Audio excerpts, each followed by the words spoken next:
Bueno, hola, buenas tardes a todos, todas, todes que nos estén escuchando después de esta hermosa entrevista que vamos a tener.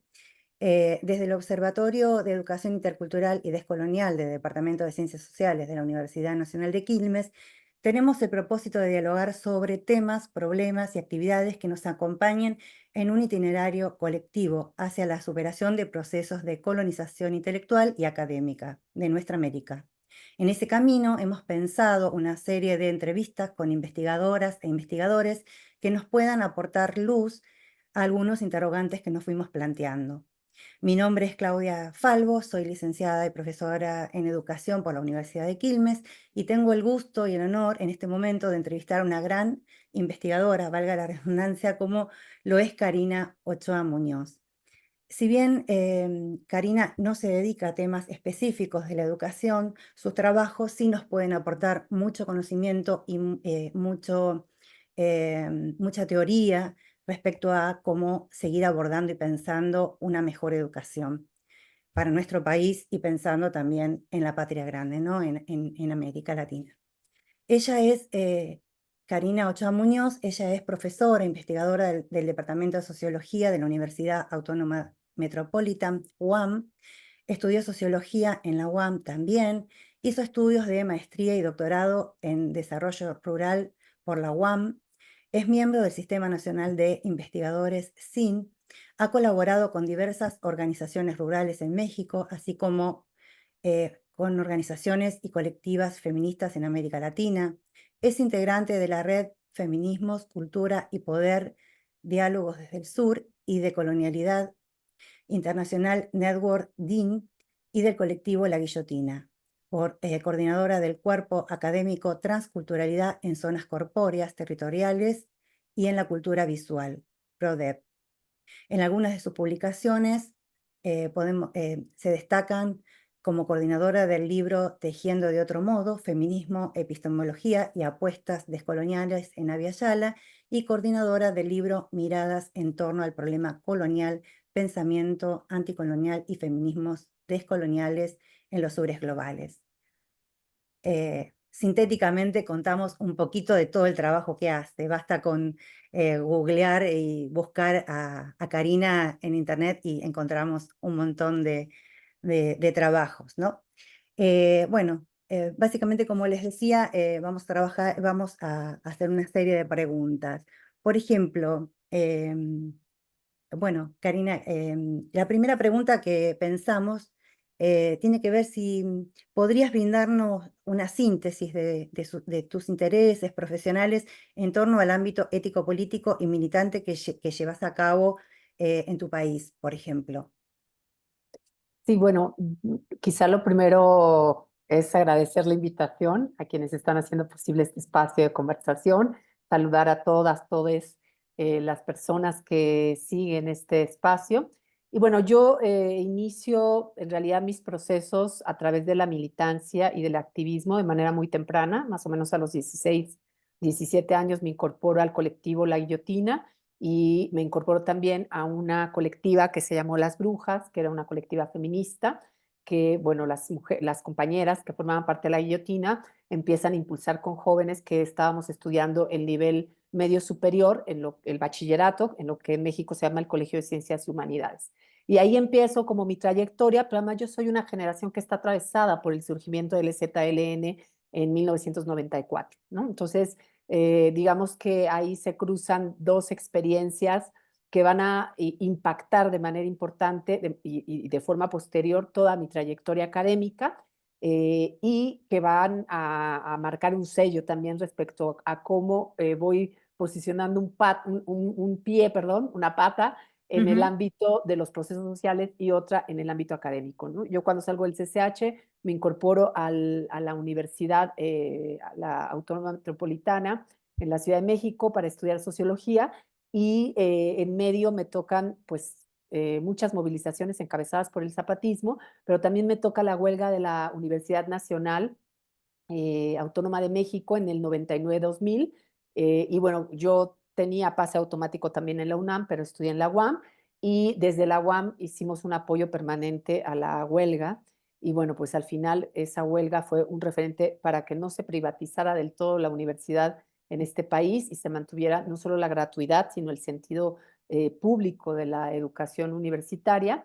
Y por otro lado, pues es también el referente de una movilización de una generación que ya no responde a los mismos patrones del quehacer político de generaciones anteriores. Es una generación, éramos una generación, pues nos decían que estábamos en la huelga salvaje, ¿no? Por ejemplo, se nos epitetaba desde la izquierda clásica como una generación pues que rompía con muchos esquemas del quehacer político y bueno, pues esa es parte de la generación de la que yo soy, de la que yo formo, en la que yo me formo. Y muy pronto, cuando salgo de la licenciatura, me voy a trabajar a la selva tropical campechana con comunidades indígenas y eso va a ser algo que va a marcar también mi trayectoria. Estando en Calakmul, Campeche, trabajando con mujeres indígenas, voy a tener una ruptura importante en mi registro crítico, porque bueno, yo venía de una formación urbana, si bien había estado también mucho tiempo en Chiapas, vivir en el corazón de la selva, de lo que hoy es el conocido como el Petén Norte, representó también una forma diferente de entender la realidad.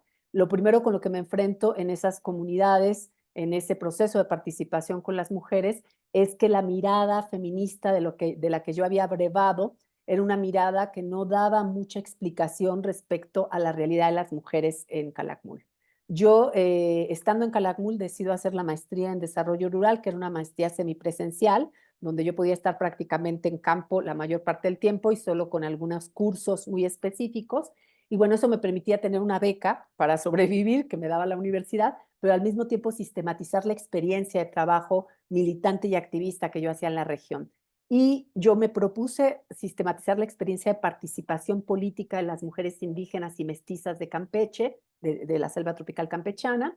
Y bueno, ahí, cuando empiezo a hacer todo este trabajo de sistematización al que nos obliga la academia, Claro, planteando referentes teóricos, donde tienes que recuperar siempre pues a autoras o autores que están reconocidos dentro de este claro, campo de reflexión, pues yo empiezo a hacer toda esta exploración desde la mirada feminista y entonces me doy cuenta, yo venía con esta mirada clásica, liberal, que explicaba el proceso de no participación de las mujeres a partir de la división entre el espacio público y el espacio privado, es claro. decir, estas miradas que argumentaban que las mujeres estábamos fuera de lo político porque habíamos sido asignadas al espacio de lo privado.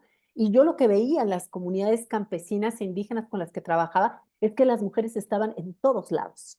O sea, las mujeres no participaban del espacio político institucional, que era el que concentraba el foco del terreno del quehacer político, que era la Asamblea Ejidal, pero las mujeres estaban en los puestos de distribución de alimentos, estaban en la iglesia, estaban en las, en las casas de salud, estaban en las escuelas, eran las encargadas del molino, de la tienda, estaban en todos lados, menos en el espacio de la comisaría ejidal, digamos, ¿no? Y entonces yo decía, bueno, si yo recupero esta mirada del feminismo clásico, lejos de explicar los procesos de participación de las mujeres indígenas y campesinas de Calakmul, lo que voy a hacer es invisibilizar su acción política. Y Claro. eso va a ser un referente importante en lo que va a ser mi trayectoria posterior, porque entonces tuve que hacer un proceso de retirarme o de desplazarme más que retirarme de estas miradas que venían de un pensamiento crítico, liberador, Claro, que además era reivindicado por la lucha de emancipación de las mujeres, que es el pensamiento feminista, pero que de repente yo me daba cuenta que ese pensamiento feminista no nos permitía claro, reconocer los procesos de participación de lo que después vamos a llamar mujeres racializadas. claro. Ese es mi primer momento de ruptura y eso me va a derivar en adelante a hacer exploraciones que me van a situar de manera muy, muy precisa en lo que hoy conocemos como los feminismos descoloniales. Mi trayectoria tiene otras derivas. Eh, Salgo de Calakmul y llego a la costa montaña de Guerrero, en Xochistlahuaca, donde empiezo a colaborar con la Coordinadora Nacional de Mujeres Indígenas y particularmente con la Coordinadora Guerrerense de Mujeres Indígenas a través del Consejo de la Nación Amuzga para trabajar con mujeres y ahí se me va a explosionar aún más este primer momento de ruptura que viví en Campeche y que era pues que el pensamiento feminista hegemónico no nos daba los elementos suficientes para pensar las realidades de las mujeres, que estábamos tramadas y constituidas por una experiencia que era la experiencia colonial. Claro, Ahí empiezo a trabajar también en la Universidad Intercultural de los Pueblos del Sur, que es una universidad que se gesta en el contexto de las comunidades rurales. El Estado no quiere apoyarla y las comunidades deciden hacer esta universidad y además lo deciden porque querían que sus jóvenes se quedaran en la comunidad y no se fueran a los centros metropolitanos a estudiar y luego muchas de las experiencias era que ya no retornaban a las comunidades, ¿no? Entonces hay todo un proceso de discusión que confluye con este proceso también de participación con las mujeres de la coordinadora de la Nación Amuzga y en ese proceso esta primer fisura se ensancha, porque además hablando y en la conversación, los diálogos y en los procesos de enseñanza-aprendizaje con jóvenes, hombres, mujeres y más amuzgas y amuzgos y amuzgues, pues nos damos cuenta que la noción del sujeto indio era una noción que no se adecuaba del todo a la noción del sujeto ciudadano.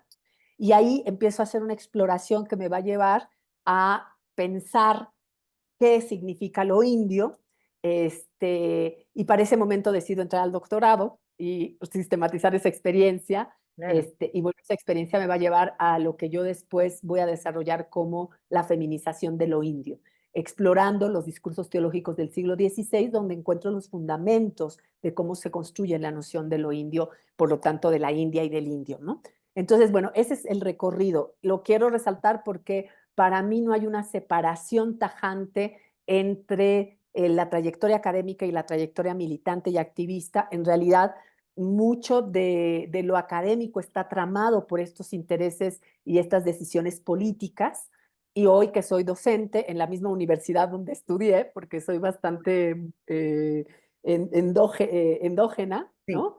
Se dice endógena, ¿verdad? No lo estoy Te entiendo confundiendo. porque, sí, porque me pasa lo mismo. Uno vuelve a, eso, a esos lugares para ver si puede hacer algo mejor o creemos que podemos hacer algo mejor, ¿no?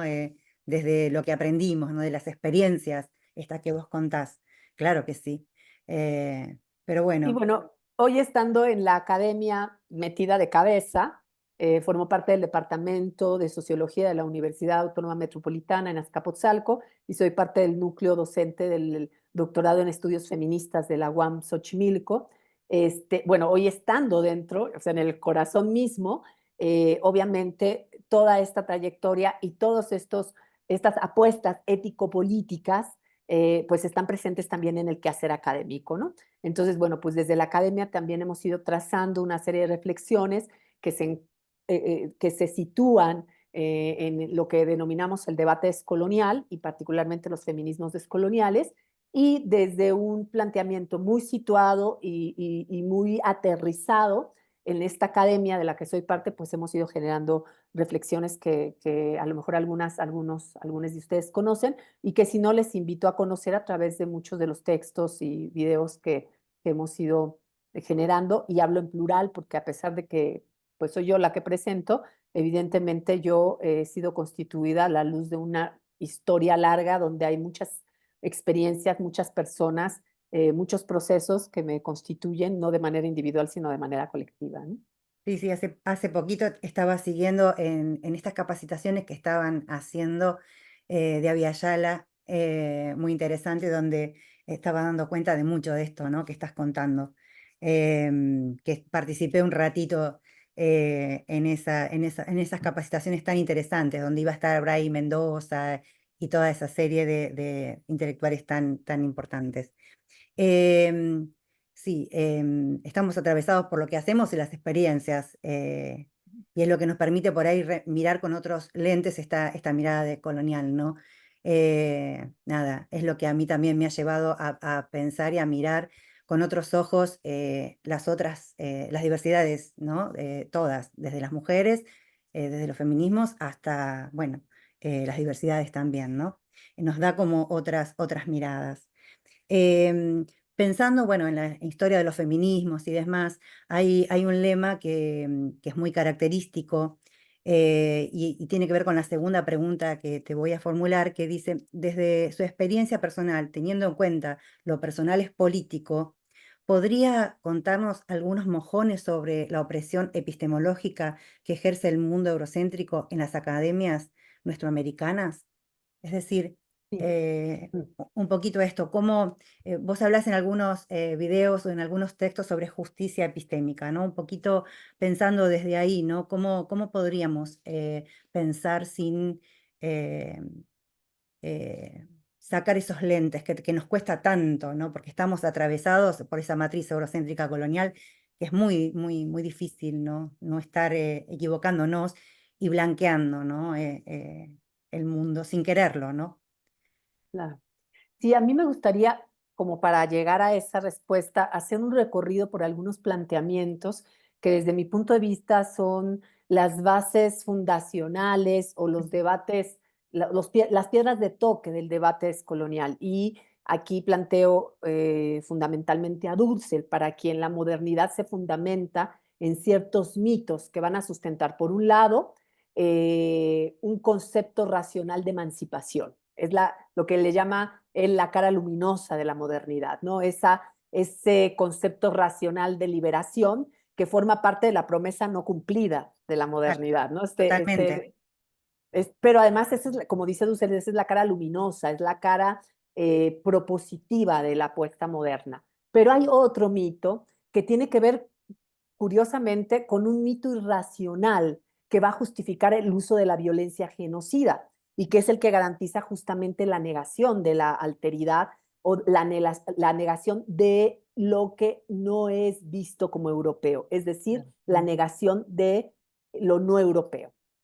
Y bajo este doble rasero es como se va a configurar la falacia del eurocentrismo, en la que Europa occidental se asume como el único referente de civilidad. Es decir, es 1492 el momento en que Europa, Occidente, se puede adjudicar el estatus de civilización superior, más desarrollada, cuyo deber es educar a otras civilizaciones definidas por ella misma como bárbaras y como atrasadas, o sea, como subdesarrolladas. Ese mito que se constituye desde hace 5 siglos no ha quedado atrás. No. O sea, sigue habiendo, solo que ahora no es Occidente quien se presenta en este lugar con este lugar ético de desarrollar a los bárbaros y a los incivilizados, les bárbaros No, incivilizados. claro. Ahora es la ciencia la que cubre ese lugar. Es la ciencia, es la universidad, es todas estas instancias educativas que representan a este proyecto epistémico, quienes son las que nos van a salvar. Por eso todavía sigue siendo muy común que nos digan estudia para que salgas adelante, ¿no? Sí, Nuestros padres, sí, a lo mejor en las generaciones más jóvenes ya no, pero a mí mi papá me decía, yo lo único que te voy a dejar es que estudies, o sea, la claro, posibilidad de sí, que estudies, esa es mi herencia, ¿no? totalmente. Lo hemos escuchado, creo que casi todos en nuestras familias, ¿no? Estudiar En algún momento de la vida, claro. totalmente, es así, Estudia para salir de ese lugar para ser colonial, alguien, ¿no? para ser alguien, como si el hecho de haber nacido no nos hiciera ya alguien, Totalmente. ¿no? O sea, es la idea de yo tengo que ser alguien. Y esto se explica a partir de estos mitos de los que habla Dussel. Pero a nuestro autor es muy interesante porque además distingue el posicionamiento que nosotros tenemos frente al posicionamiento de los posmodernos del siglo XX, quienes cuestionaban el terror de la razón moderna o cuestionaban la razón moderna porque no había cumplido su promesa. Claro, Nosotros, dice Dussel, criticamos a la razón moderna no porque no cumplió su promesa emancipatoria, sino por el mito irracional que disimula, dice Dussel. Es decir, por el mito de la violencia genocida que se justifica por el hecho de que nos van a sacar de nuestro estado de barbarie o de incivilidad. Es lo que llama él el mito del sacrificio redentor, ¿no? Esta idea de que se replica también con los padres de nuestra época. Yo ya soy una claro, mujer de más de 45 años, y entonces, claro, los papás o sea, nos masacraban a golpes para aprender y nos decían, y me lo vas a agradecer. claro, Y al final lo agradecíamos, ¿no? claro, Ese es el mito. Pero ese mito que tiene una manifestación concreta en la vida anecdótica que nosotros mostramos y nosotras a las nuevas generaciones, en realidad es el mito del evangelizador o del colonizador que justifica su violencia a partir, esta violencia genocida, a partir del discurso y la narrativa de vamos a sacarte de la barbarie y de la incivilidad. Ahora, insisto, ¿cómo nos sacan? ¿Cómo en la medida en que se va conformando y se va configurando y constituyendo la modernidad como un proyecto civilizatorio, va a haber ciertas instancias que van a operar esa promesa incumplida de la modernidad, que es la promesa del desarrollo, por un lado, o la promesa del sacarnos del lugar de la barbarie, del inculto. Por un lado, tenemos las escuelas, las universidades, los colegios, que son esas instancias concretas que van a tener la función de cumplir esa promesa y de dar significado a ese mito, a esa falacia, a ese mito redentor, ¿no?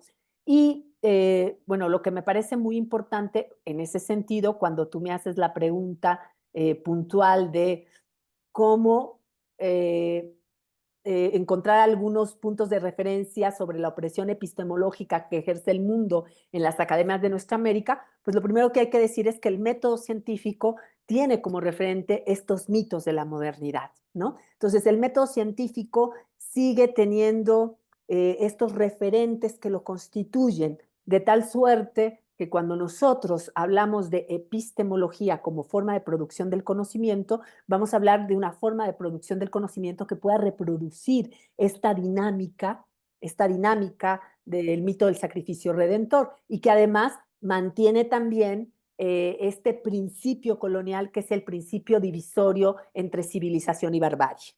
Y esa reproducción constante de la colonialidad, ¿no? En las aulas, ¿no? De alguna manera. Exacto. ¿Y cómo se reproducen las aulas? Bueno, el que sabe es el docente, la docente, y el ignorante y bárbaro al que hay que educar y sacar de su estado de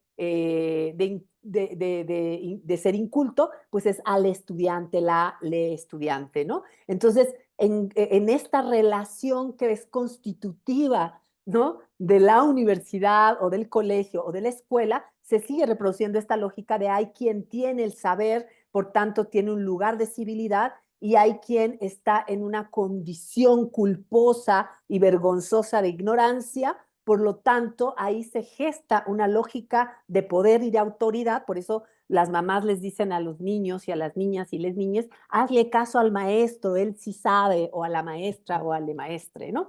Cada vez menos escuchamos estas narrativas, va cambiando, pero en nuestra generación era muy común, ¿no? Pero bueno, aquí lo que quiero decir es que a pesar de que han pasado 500 años, la estructura sobre la cual se ordena no solo la materialidad de la vida y la subjetividad, sino la forma como conocemos e interactuamos con el mundo, se basa en estos mitos de los que habla Dussel, ¿no? En el mito de esta racionalidad emancipatoria y en el mito irracional de que justifica la violencia, yo no solo diría genocida, sino diría misógino genocida. Claro, esto que vos, esto que Uh -huh. mencionás de descolonizar y despatriarcalizar de alguna manera a la par, ¿no? Esto que siempre vos mencionás en cada una de tus exposiciones, ¿no? Sí, así es, porque, bueno, quizá más adelante podamos conversar cómo en realidad estos mitos de los que habla Dussel tienen referentes puntuales para los conquistadores y colonizadores, ¿no? Y yo siempre hago alusión a la historia que no nos contaron, porque la historia que nos han contado es una historia profundamente androeurocéntrica y nos la cuentan, la historia universal, a lo mejor muchas y muchos y muchas de ustedes recordarán que cuando nos hablaban de la historia universal, lo que nos contaban era la historia de Occidente. Y cuando nos contaban otra historia que no fuera la de Occidente, no la contaban en relación a Occidente, ¿no?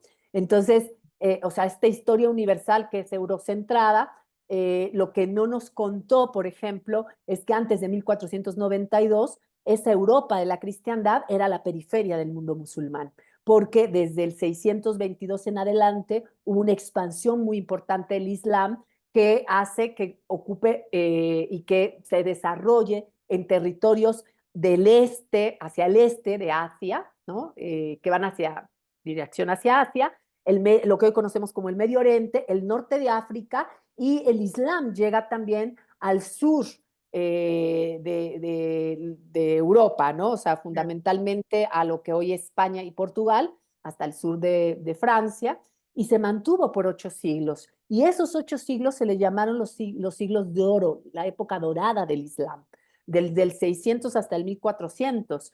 Y el mundo de la cristiandad estaba prácticamente cercado por el Islam. Por eso algunos autores y autoras dicen que la cristiandad medieval era la periferia del mundo musulmán, ¿no? Entonces, por eso la Edad Media es también conocida como la Edad Oscurantista. El referente es en la época dorada del Islam. Y entonces, cuando los reinos de España, los reinos cristianos de España y Portugal, logran salir del cerco en el que vivieron por tantos siglos, y se dan a la mar para buscar una ruta que les permita llegar además a Asia, donde es el lugar de la efervescencia del comercio, pero también de las grandes culturas, como la China.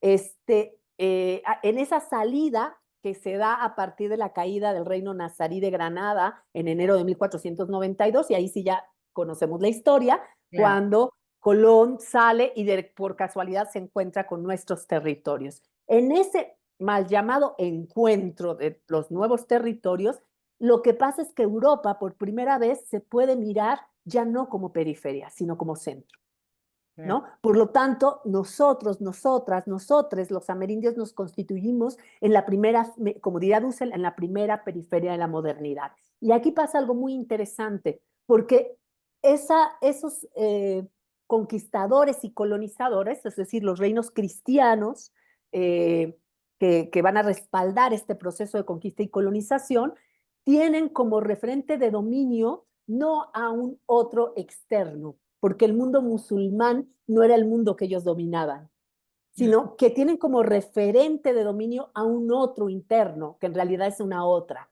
que son las mujeres de la cristiandad. Su referente de dominación es un referente interno. Y las mujeres de la cristiandad son ese otro dominado. Por tanto, los dispositivos de dominación que operan sobre ese otro, otra lejana, o sea, nosotras, las amerindias y los amerindios, va a ser a la mujer de la cristiandad. Cuando yo digo no hay descolonización sin despatriarcalización, siempre lo digo, no es una metáfora, porque el colonialismo está constituido bajo un referente de violencia misógina genocida. totalmente. Ese Y yo por eso, conquisto nace desde ahí, ¿no? Desde esa opresión sobre las mujeres. Bueno, Dussel también lo dice, ¿no? Como ese falocentrismo se va instalando y va generando, bueno, ese yo conquisto y esa perpetración sobre los cuerpos, ¿no? Se da en simultaneidad, ¿no?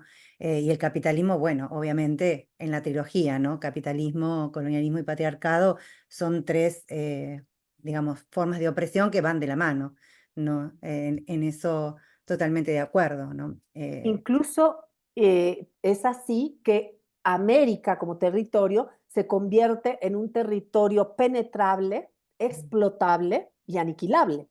Y Total- los cuerpos de esas alteridades que llamaron amerindias también son cuerpos penetrables, desechables, explotables y aniquilables. Por eso la violencia sexual se convierte en un mecanismo fundante de este proceso de dominación.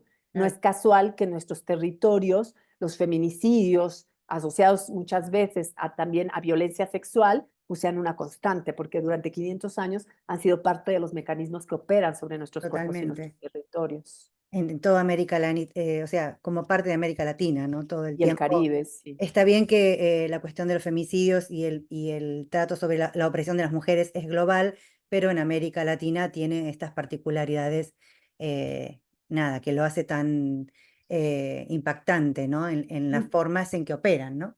Claro, incluso yo agregaría en América Latina y en todos estos territorios que fueron excolonias. Claro, Es totalmente. decir, esos territorios que hoy llamamos territorios del sur global, que antes se llamaban periferias, tercer mundo, o sea, que son justamente, si nosotros pusiéramos o sobrepusiéramos mapas y pusiéramos los mapas de los territorios que fueron colonizados y hoy pusiéramos los mapas de los territorios donde existe alto índice de extractivismo, alto índice Claro, de feminicidio, alto índice de violación, vamos a encontrar similitudes muy importantes.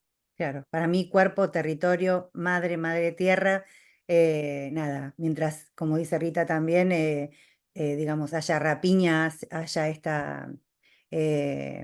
sometimiento sobre la tierra, bueno, no va a cesar, ¿no? Es un poco esto, ¿no? El cuerpo es nuestro territorio y nuestra tierra es la que nos da el sustento de subsistencia, ¿no? Hay una simbología que para mí están de la mano las dos, ¿no? Digamos. Me parece sumamente importante pensar en cómo los cuerpos son tratados, ¿no? Y todo es, nada, aniquilado de esa forma. Bueno, respecto de lo personal y político, tiene que ver con esto también, porque todo lo que pasa en lo privado y en la vida cotidiana tiene que ver con esto, ¿no? Cómo trascender estas cuestiones a lo político, que deje de ser también un poco instrumental y que pase a ser ya más epistémico, como vos lo venís señalando en alguno de tus trabajos. Em, la otra pregunta que teníamos pensada tiene que ver con si pudiéramos hacer un mapa conceptual entre colonialidad y feminismos nuestroamericanos e interculturalidad, ¿cómo lo organizaría? Es decir, ¿cuáles serían los parámetros para pensar este mapeo de lo colonial con los feminismos? Sí, uno de los temas que siempre planteo es que hay que hacer contextualismo radical, ¿no? Porque a veces cuando hacemos mapas conceptuales, como son conceptuales, Claro, desconectamos lo conceptual de cómo han sido o cómo se han ido construyendo ciertos referentes analíticos, ¿no? Y totalmente. ese es un tema metodológico también, o sea, el Ujú. elemento de la desconexión y el elemento de la separación forma parte de los contenidos epistémicos del modelo moderno colonial, ¿no? O sea, hay que hacer abstracción y hay que presentar conceptos separados de la forma como se producen y de los contextos en los que se Claro, producen. para no Entonces, universalizar eso, ¿no?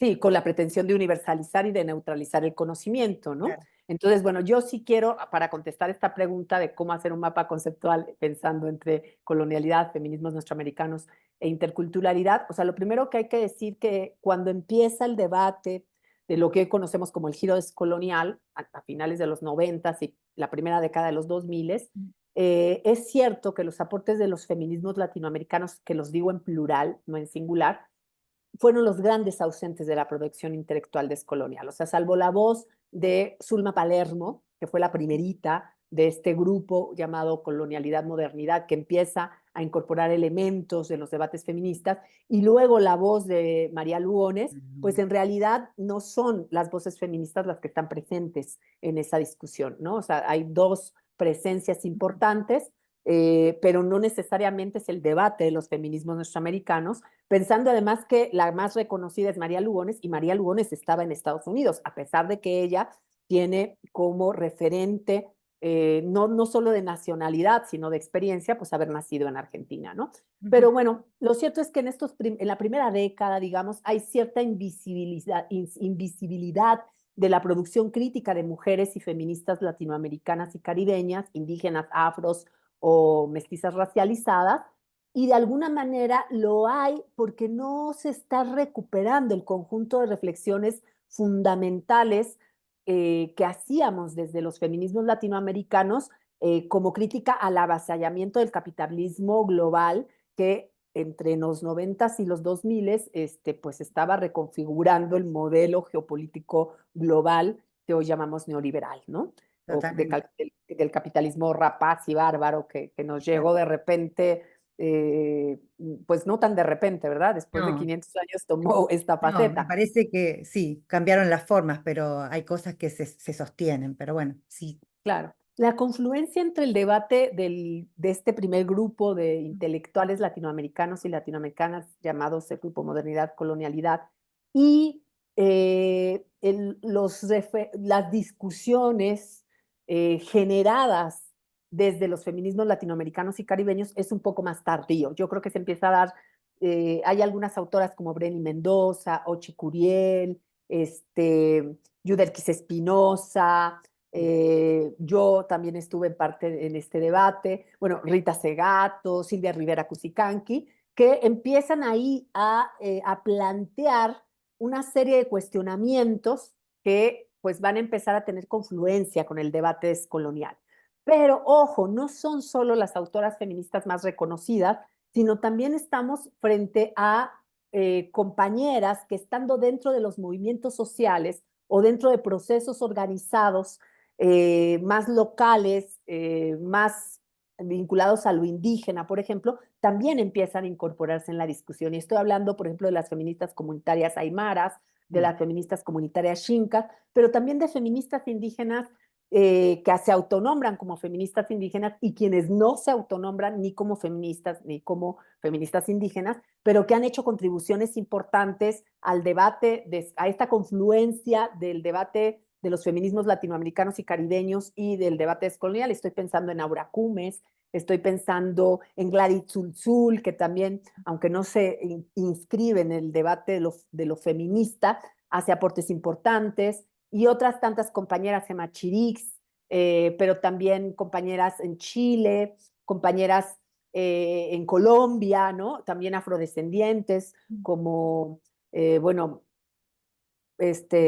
Mara Viveros, Betty Ruth Lozano, Alejandra Londoño y otras compañeras que conforme va avanzando, digamos, toda esta crítica al eurocentrismo y al androeurocentrismo, van encontrando puntos de anclaje con el debate descolonial.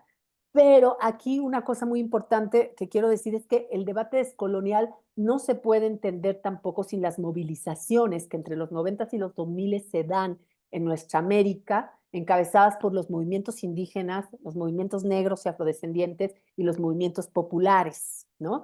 Yo recuerdo que en 1992 se crea la campaña 500 años de resistencia indígena, negra y popular, que justamente interpela toda la narrativa y toda la acción que pretendía festejar los 500 años del encuentro de dos mundos, como si hubieran llegado hace 500 años estos conquistadores y colonizadores a saludarnos y darnos Claro, la de mano forma para amorosa, como invitarnos. para, sí, Sí, totalmente. sí, entonces ahí hay una primera interpelación muy temprana, en 1992, que ya ponía en cuestión la dimensión colonial y el problema colonial.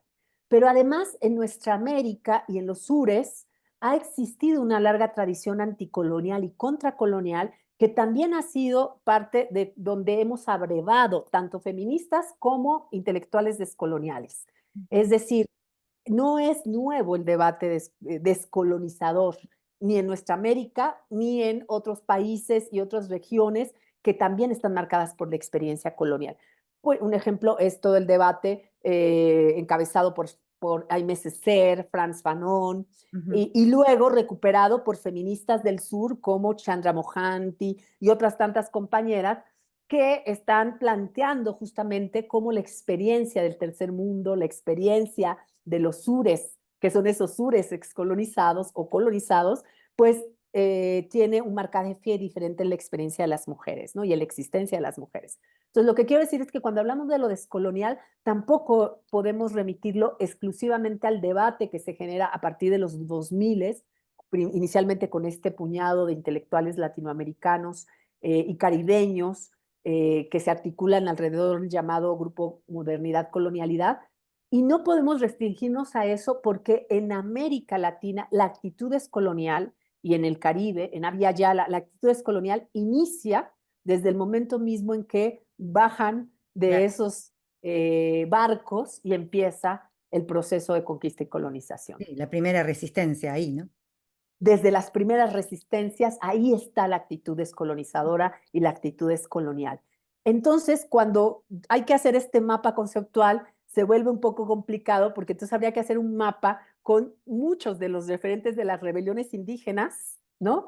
Que se sucedieron desde el siglo XV, finales del siglo XV o principios del siglo XVI, hasta el siglo XIX. Y luego habría que hacer también una cartografía o un mapa de todas las apuestas anticoloniales que se van gestando a partir de los procesos de independencia y que van configurando los estados nacionales, pero que no terminan de separarse del proyecto moderno, porque en muchas de las independencias y en muchos de nuestros países, cuando viene el acto de independencia, no se piensa volver al Calmecac, por ejemplo, mexica, ¿no? Se piensa a la configuración del Estado moderno a partir de dos referentes, el modelo francés, Claro, producto de la Revolución Francesa, o el modelo norteamericano, producto de la Guerra de Secesión, ¿no? Entonces, aunque son anticoloniales, estas luchas claro. no rompen con la apuesta moderna que tiene intrínseca también todos los contenidos y criterios coloniales. Entonces,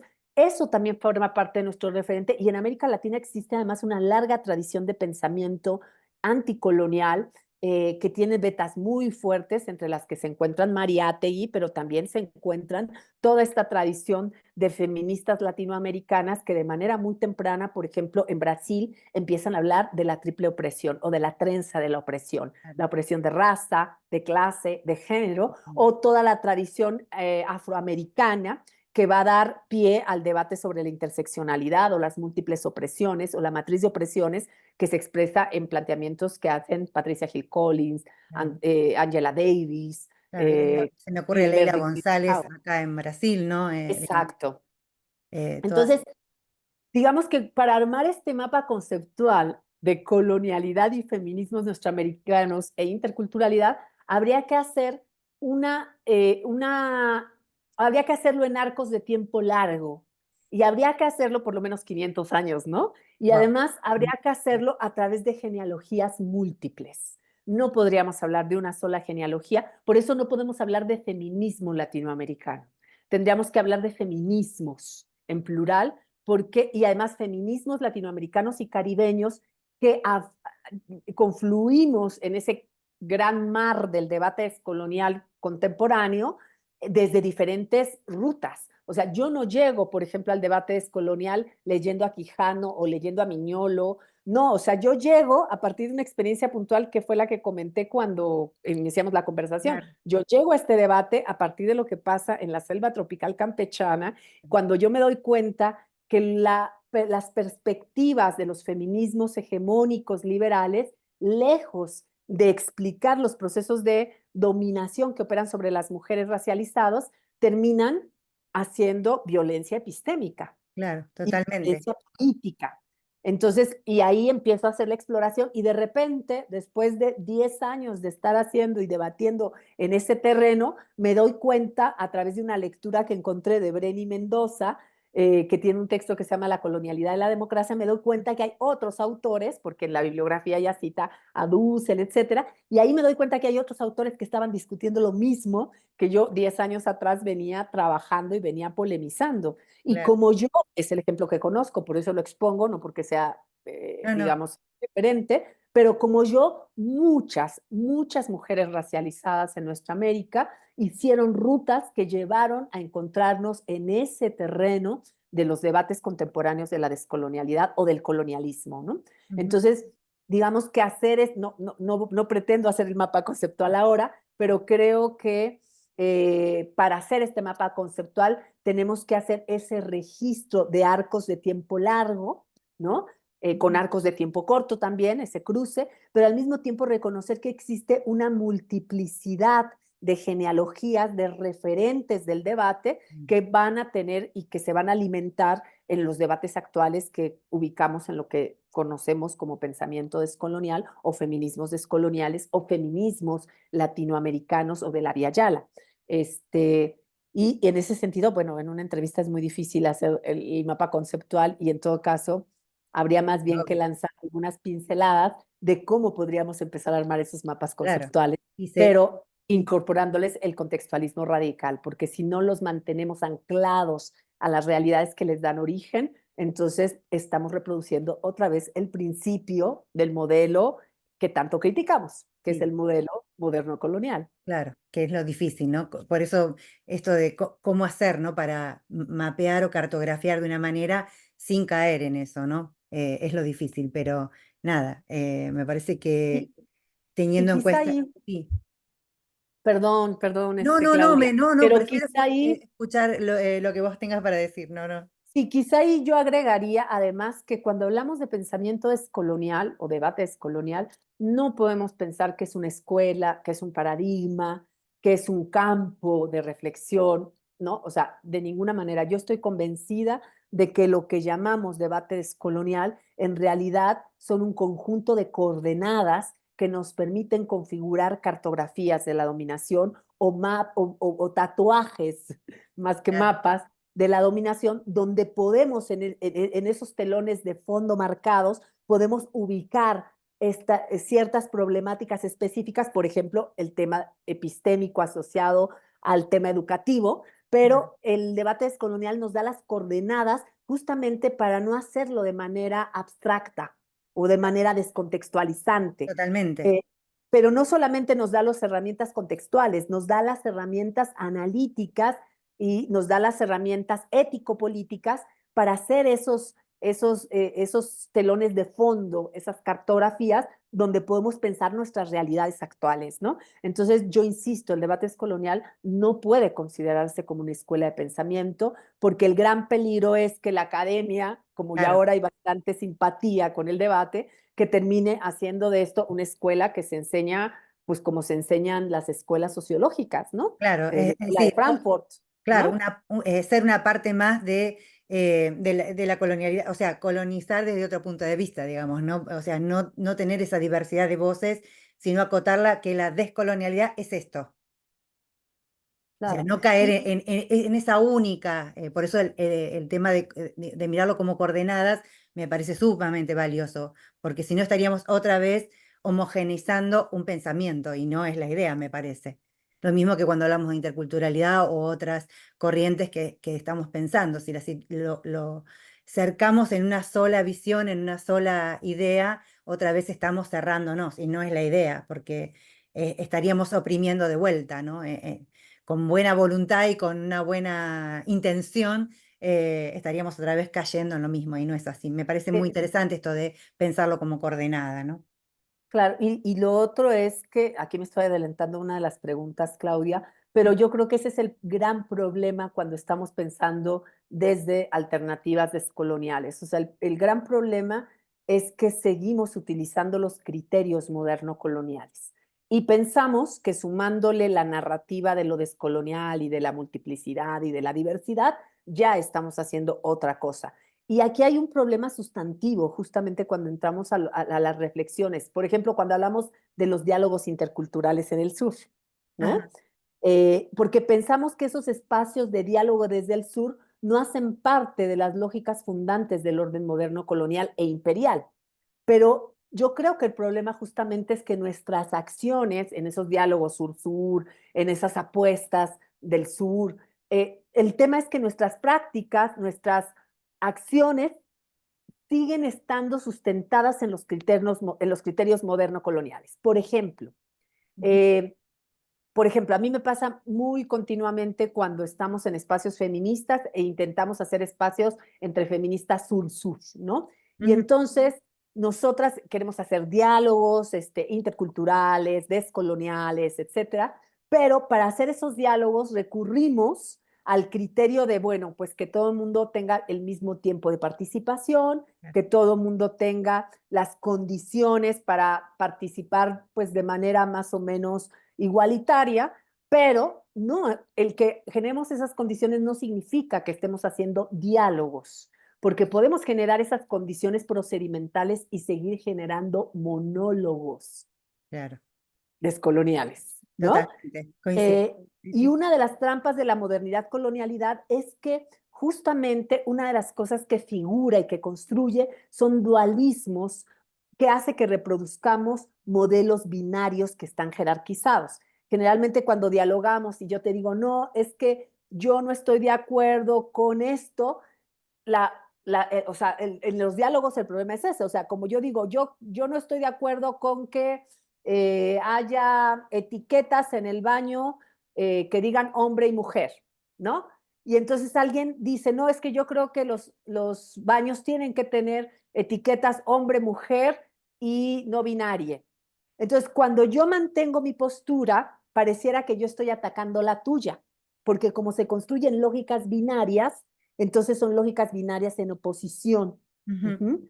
Entonces, inmediatamente yo me siento negada y eso genera ciertas tensiones porque en el fondo seguimos construidas bajo esquemas mentales subjetivos y además objetivos, donde nos seguimos construyendo bajo esos binarios jerarquizados en oposición. Entonces, ¿cómo hacer cuando queremos hacer apuestas otras? Bueno, obviamente eso significaría desestructurar los criterios que dan sentido, no solamente a nuestra forma de dialogar, sino que dan sentido a la forma como existimos la vida y el mundo, ¿no? Y yo siempre pongo el ejemplo de, por ejemplo, en las comunidades. Voy a poner un ejemplo. Hace poco, bueno, no hace tan poco, es un ejemplo que pongo recurrentemente, si vieron algunos videos míos ya lo conocen, pero me parece muy buen ejemplo de cómo se desestructuran los criterios moderno-coloniales.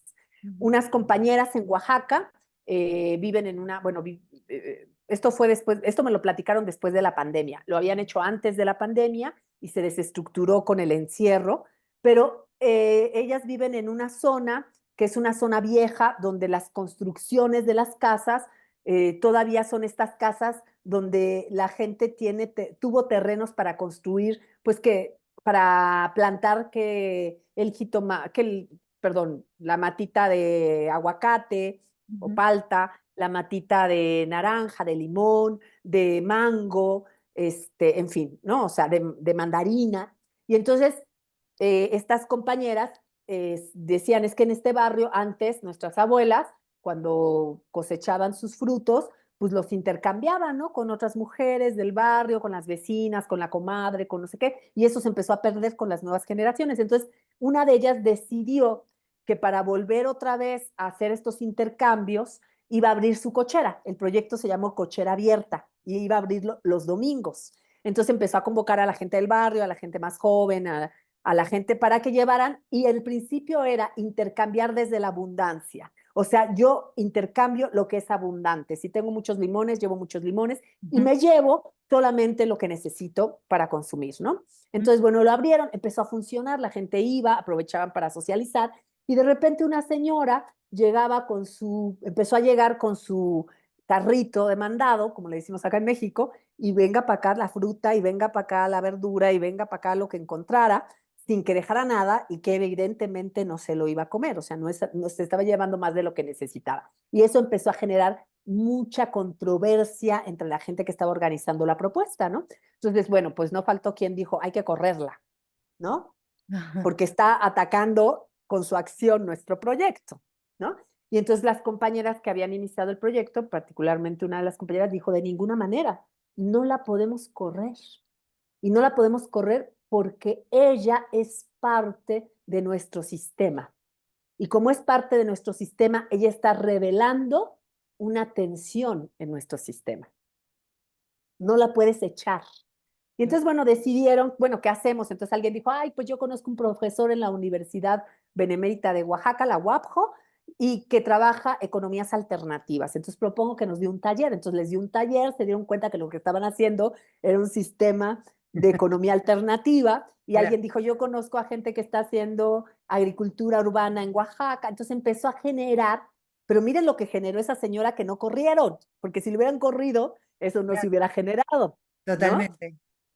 Entonces empiezan a generar todo un proceso y entonces lo que deciden es, bueno, no vamos a correr a nadie, pero si quieres venir al intercambio, pues tienes que tomar las sesiones de los cursos que vamos a dar cada domingo.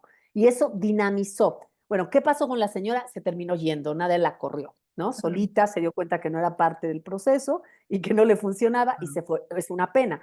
Pero lo que yo quiero poner en el centro es que ahí hay una construcción que rompe con el criterio, porque rompe con el criterio de ese otro al que yo tengo que sacar porque no forma parte de lo que yo quiero que suceda.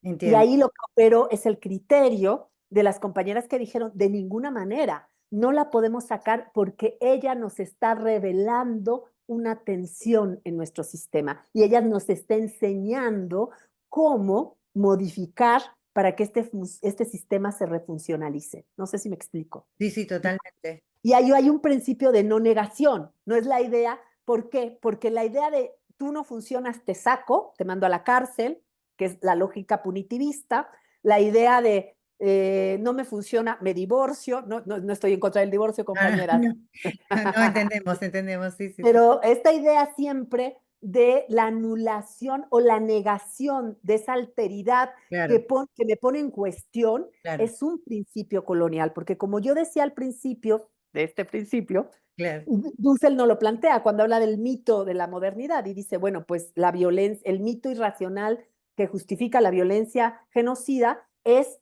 para negar, anular o aniquilar a lo no europeo.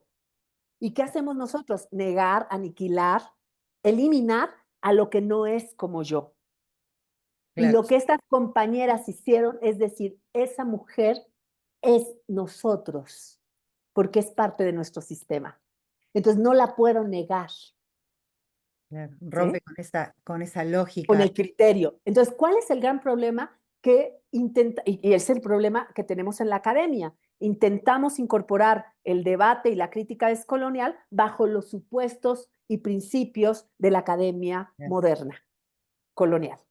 Y no rompemos y no vamos a los criterios, no fracturamos esos criterios. Y bueno, a lo mejor no se trata de fracturarlos, pero por lo menos de reconocerlos y entender que lo que hay que, digamos, desplazar o lo que hay que reformular es el tema de los criterios. Porque justo esto nos revela la condición de asimilación que el capitalismo y el sistema ha tenido siempre. El sistema asimila porque incorpora la forma, pero no desestructura el criterio.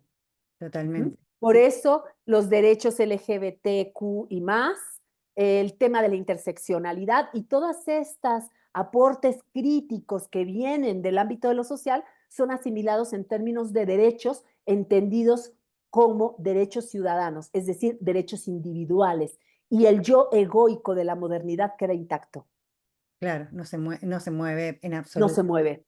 Y Claro, entonces el proceso de asimilar las claro, apuestas críticas es muy fácil porque yo las integro siempre que mi criterio sea inamovible. Aquí, digamos, el reto es cómo empezamos a ver cuáles son los criterios que dan sentido a la práctica escolar, a la práctica académica, a no solamente en términos de epistémicos, que es muy importante, sino en términos de los formatos y las formas que toman en las prácticas puntuales y en las realidades objetivas y subjetivas de esa práctica, ¿no? Entonces, yo creo que ahí es parte del me debate parece. que está pendiente y que ya se está dando también, o sea, está pendiente en algunos lugares, pero en otros lados se está haciendo un debate muy, muy nutritivo y muy abundante, que bueno, uno de los desafíos que tenemos también es poderlo compartir, ¿no? Sí, tal cual. Y pensar cómo, bueno, cómo romper con estas formas, ¿no? También pasa con otras formas, con la escritura, por ejemplo, quienes quieren escribir de las comunidades, por ejemplo, que a veces estamos trabajando con ellas. Bueno, la academia pone freno a las formas estas que vos decías, porque está pensando en esa cuestión individual y centrada que tiene y no pensar en la diversidad o en comunidad, más que nada, ¿no? Crecer en comunidad y no de manera individual. Claro, pero Eh, ¿cómo hacemos que eso que llamamos comunidad se convierta en criterio y no solamente en discurso? claro, Porque claro, que ¿qué sea estamos acción. entendiendo por comunidad? Entonces la Claro, academia va a decir, ah, bueno, entonces ahora vamos a sumar a individuos. claro. Entonces ahora vamos a meter como coautora a la compañera del mercado que antes era la informante.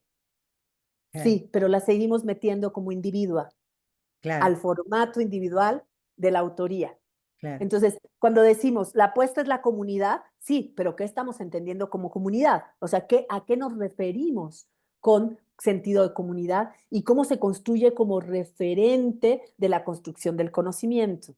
Wow, sí, para no seguir ¿Mm? replicando esas lógicas. Wow, qué entronque, nada, qué complejo que es. Em, bueno, nos queda un par de preguntas más. La que seguía tenía que ver con pensar con las enseñanzas de Quijano, poniendo énfasis en la noción de racismo como motor opresivo. La colonialidad del poder opera principalmente desde factores de poder financieros y económicos.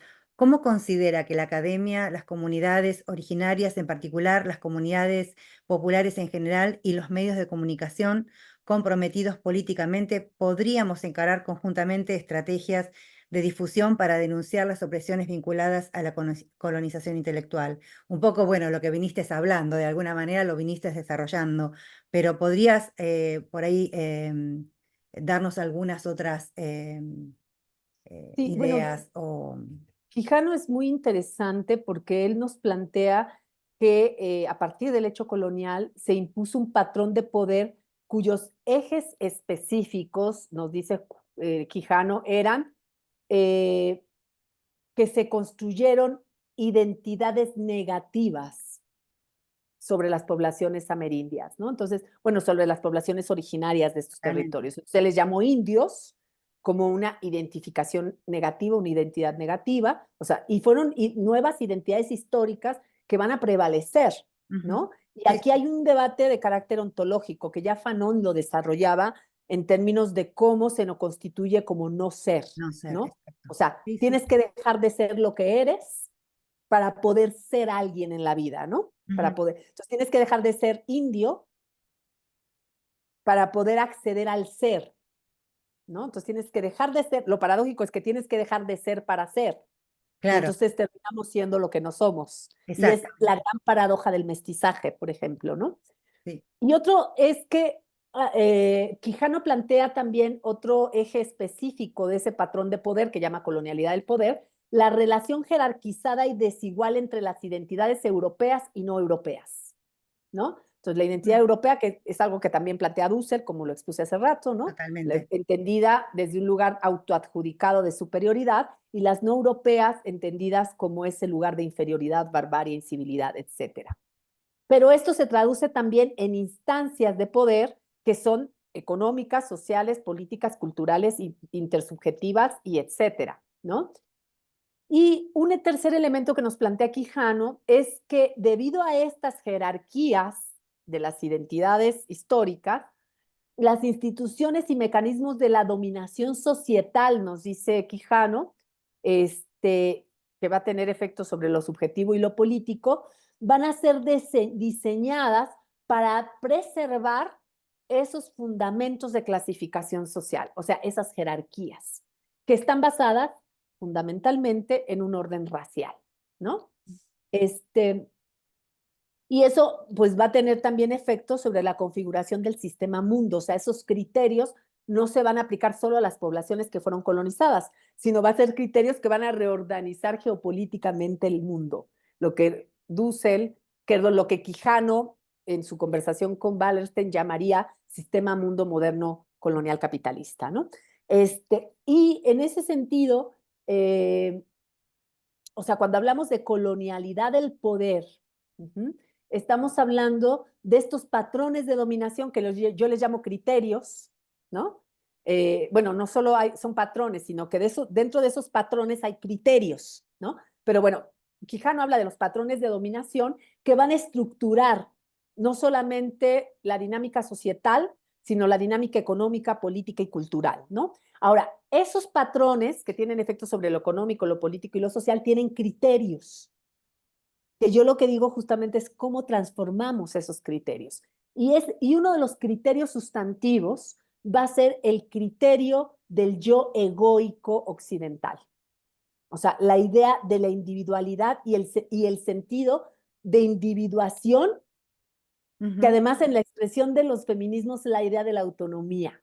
Es que claro, las mujeres queremos ser autónomas. sí, Yo cada vez me peleo más con el concepto de autonomía en el sentido de que nadie es autónomo o autónoma o autónome. sí. Todos, todas, todes estamos interconectados. Lo que yo digo está teniendo efecto en quienes me escuchan y yo me tengo que hacer responsable también de eso. Ahí yo creo que, por ejemplo, con los teóricos, los filósofos de origen judío hay elementos muy interesantes, por ejemplo, Levinas, Ujú, que frente al giro ético, perdón, frente al giro ontológico de Heidegger, plantea el giro ético. Y ujú, el principio que plantea es frente a ese yo egoico que se siente separado del resto de sí, las personas del mundo y que por tanto se asume como el centro frente a una exterioridad, ujú, ¿m? Que puede ser objetivable. Levinas dice la responsabilidad radical con el otro, otra. Ujú. ¿no? Es decir, yo no estoy separado, separada, separada de mi comunidad. Yo no Es estoy sujeto, separado, sujeto. separada de... ¿Cómo? Sujeto, sujeto, digo, ¿no? Exacto. Entonces, a eso voy. El método científico, bajo este principio del yo egoico, Ujú, establece una idea de un sujeto, que es el sujeto investigador, frente a un ello, que es una exterioridad que es objetiva, ujú, ujú. y objetivable, que es el Total. ello. Hay un yo y hay un ello, sujeto, objeto de investigación. Lo dijiste claramente. O sea, ¿cómo se traduce ese criterio en el ámbito epistémico? La idea del sujeto, objeto de investigación. Entonces, si no es la idea del objeto, sujeto de investigación, ¿cuál es la otra apuesta? ¿No? Bueno, sujeto, sujeto de investigación. Ahí, de todas maneras, seguimos construyendo el binomio. Claro, sí, Entonces ya no es un yo-ello, es un yo frente a un no-yo o frente a un otro yo, el yo-yo, pero sigue siendo yo, ¿ves? claro, Ahora, en los mundos amerindios, por ejemplo, no hay un yo-yo, hay un nosotros. claro, Eso sí es radical, claro. porque eso sí está rompiendo con esta dicotomía, está rompiendo el criterio moderno. Y justamente el yo-yo es la trampa en la que caemos. Porque entonces, bueno, si el yo-ello no es lo que queremos, entonces el yo-yo, sí, pero el yo-yo nos trasciende el dualismo cartesiano, Claro, ¿no? totalmente. Entonces, ¿qué significa el nosotros? Bueno, no tenemos que inventarlo. Son prácticas que han existido de manera ancestral en nuestros territorios. Tenemos que acercarnos a ser nosotras, no las que vamos a ir a conocer, que diga, no las que vamos a construir el conocimiento, sino las que vamos a conocer realmente este tipo de prácticas bajo otros criterios. Claro, totalmente. Para no seguir replicando estas mismas, estos patrones coloniales o estos patrones que seguimos heredando, ¿no? Totalmente. Pero lo primero es que hay que identificar los criterios, porque si no los identifico, aunque yo piense que estoy haciendo, y puede ser que esté haciendo pensamiento crítico, pero estoy haciendo pensamiento crítico moderno, colonial. Claro. Wow. Ujú. Por eso el pensamiento descolonial no es solamente crítico, es descolonial. Claro, tienes razón. Sí, sí, claro. Me voy a ir muy pensando de aquí, de esta entrevista. Bueno, y teníamos una última pregunta que dice, ¿cómo considera que podríamos recuperar saberes ancestrales y realizar traducciones interculturales para mejorar la vida humana y natural de los múltiples territorios de nuestra América?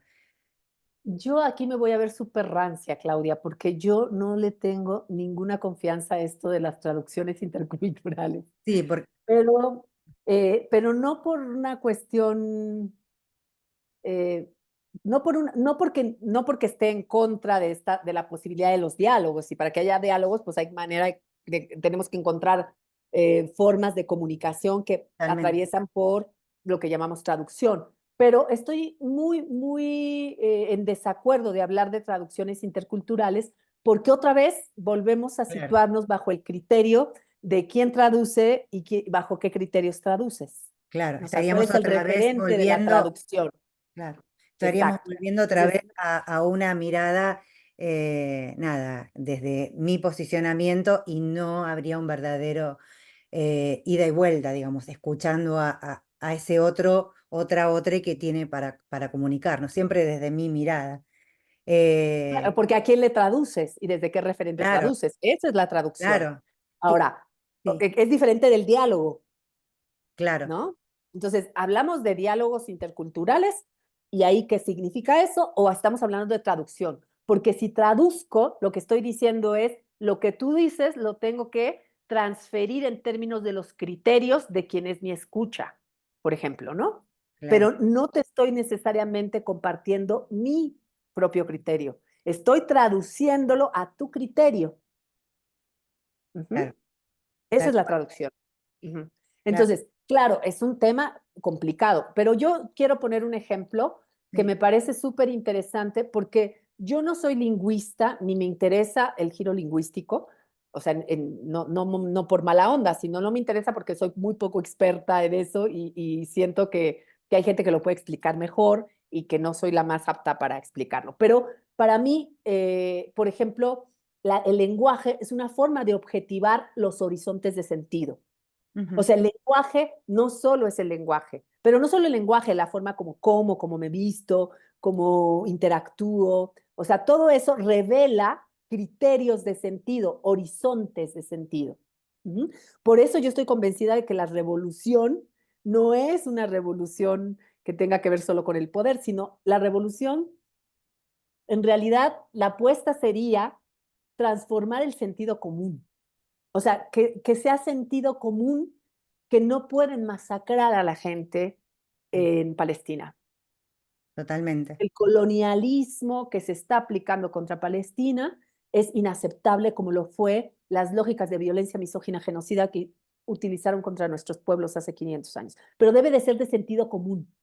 Ujú. O to- sea, es cómo transformamos los horizontes de sentido, esa es la apuesta. No solo totalmente. cómo transformamos el poder o cómo tomamos el poder, ¿no? Pero bueno, un ejemplo puntual con respecto al lenguaje, yo siempre pongo el ejemplo del lenguaje tojolabal, que yo no sé hablarlo, pero siguiendo algunas reflexiones de Carlos Lenkerdorf, que vivió con los tojolabales muchos años, aunque él era de origen alemán y era un lingüista, él, por ejemplo, plantea justo cómo o sea, el tema de las traducciones es muy complejo porque el tojolabal en su estructura gramatical no hay verbo ni predicado. Ah, O sea, no hay sujeto, verbo y predicado.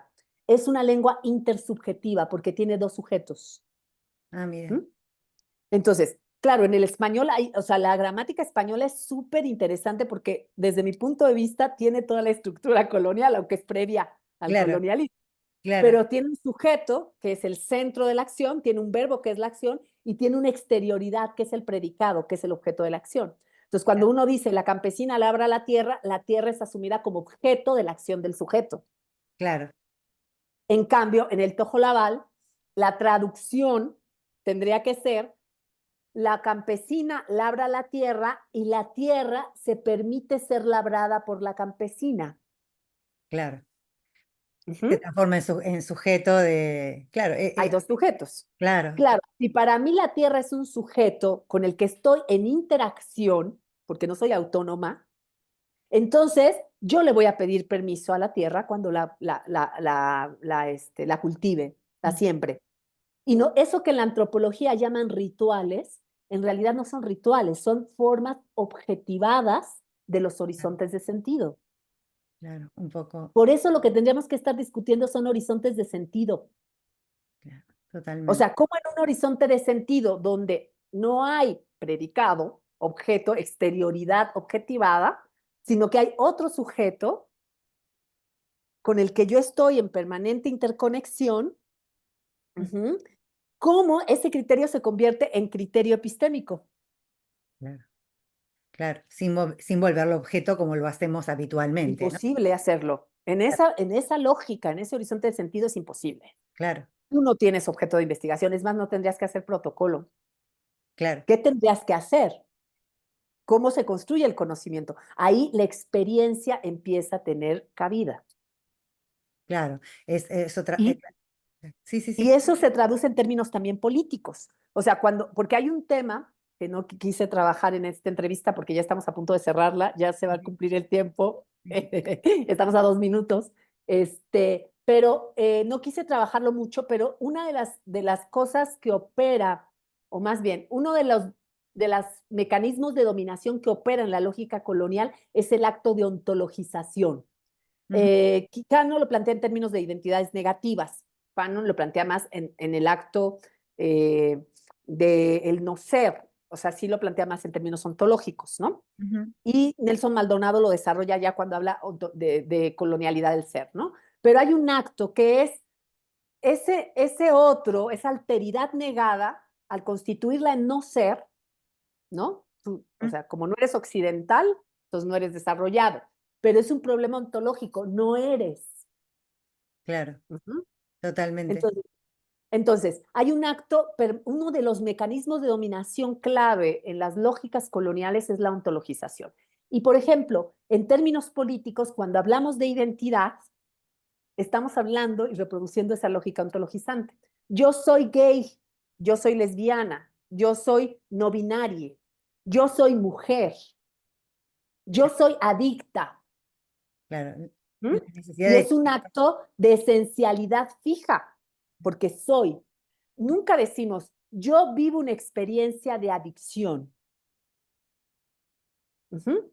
Total. O sea, yo tengo una experiencia en este momento, porque además también lo platicábamos hace unos minutos cuando platicábamos el tema de cómo hay que estudiar para ser alguien en la vida. Y yo te decía, Ujú. bueno, no basta ser alguien por el solo hecho de haber nacido, ¿no? Ese es el acto ontologizante también. Claro, Tienes que, y cuando nos presentamos, yo soy licenciada, sí. yo soy doctora, yo soy abogada, ¿sí? Y es el acto de objetivación del ser, Claro. porque entonces a mí lo que me define es que soy licenciada. Ujú. Sí, Pero yo no soy solo licenciada. Y claro, entonces la realidad desborda cualquier identificación esencializante. Y entonces ahí, ¿cómo sería partir de la experiencia y de la existencia? ¿Cómo me existo? Yo vengo a este mundo o estoy en este mundo para vivir la experiencia de ser un ente viviente. claro. Desde la experiencia y no tan marcada desde el ser, ¿no? De esto tener que tener etiquetas o portar, nada. Pero eso significaría desmontar las lógicas de jerarquización. Bueno, Si yo asumo que vengo, que estoy en este mundo a vivir la experiencia del vivir, de la existencia, vengo a existir. Entonces, ya no importa si mi existencia en este momento me hace hacer, no sé, practicar la albañilería o la docencia, ¿ves? Porque es parte ujú, de mi existencia, de mi experiencia que genera existencia. Y entonces las jerarquías en esa lógica se rompen. claro. ¿Me explico? Sí, totalmente. Entonces necesitamos hacer adecuaciones al sistema manteniendo el criterio de la jerarquía. Y eso es lo que hacemos constantemente. Totalmente. Wow. Entonces, los desafíos no son menores porque implican empezar a construir, o sea, empezar a construir desde otros horizontes de sentido Claro, con otras miradas, de otras maneras, sí, que es y lo desde otros de otros criterios. criterios, totalmente, que es lo difícil, ¿no? Bueno, Karina, te agradecemos un montón que te hayas prestado a esta entrevista y nada, felices de tenerte y de aprender de todo lo que nos dejas en esta entrevista. Realmente vamos a hacer, nada, la vamos a tener en cuenta todo el tiempo para poder pensarnos y repensar nuestras prácticas. En mi caso, yo soy docente, también, digamos, nada, rever todo el tiempo, a ver cómo podemos ir desarmando poco a poco esta colonialidad que nos atraviesa y que está en nuestro ADN, yo digo siempre en nuestro ADN cultural y que por eso nos cuesta tanto darnos cuenta de ella, ¿no? Así que bueno, te agradezco en nombre del observatorio también, de Educación Intercultural y Descolonial y de la Universidad de Quilmes, por supuesto. Pues muchas gracias por la invitación. Seguimos en estos espacios y seguramente nos estaremos viendo.